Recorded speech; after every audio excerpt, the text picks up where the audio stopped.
ঈদ শেষে আবারও শুরু হয়েছে কর্মব্যস্ততা। ইউরোপ সহ বিভিন্ন দেশে প্রবাসীরাও ফিরছেন নিজ নিজ কর্মস্থলে।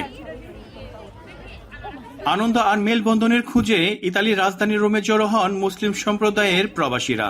ইসলামিক কমিউনিটি রোম আয়োজিত ঈদ পূর্ণ মিলনী অনুষ্ঠান রীতিমতো পরিণত হয় পিকনিকে।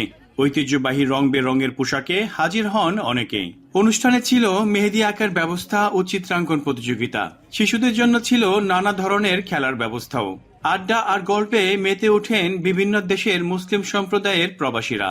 ছিল বাহারি সব ভিনদেশি খাবারের স্টল। প্রবাসী পরিবারের একসঙ্গে বসে গল্প ও আড্ডা ছিল চোখে পড়ার মতো দৃশ্য।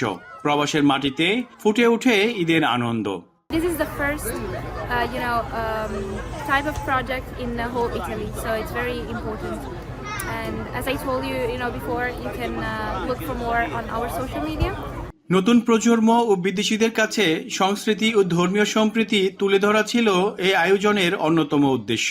সবার স্বতঃস্ফূর্ত অংশগ্রহণে উৎসবমুখর পরিবেশ তৈরি হয় গোটা আয়োজনে। অনুষ্ঠানটা খুব উপভোগ করতেছি, বাচ্চারাও খুব উপভোগ করতেছে।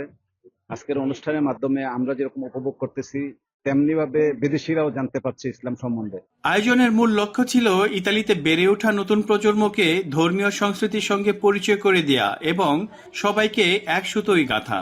আমাদের ভবিষ্যৎ প্রজন্ম জানতে পারে আমাদের ঈদ উল ফিতর কি, ঈদ উল আজহা কি, ইসলাম কি, এই বিষয়গুলি যাতে জানতে পারে, সেটার জন্য আমরা ঐক্যবদ্ধভাবে আমাদের এই কার্যক্রম চালিয়ে যাইতেছি। Oggi siamo qui a festeggiare la festa del Eid al-Adha. Finalmente anche i musulmani organizzano delle vere feste.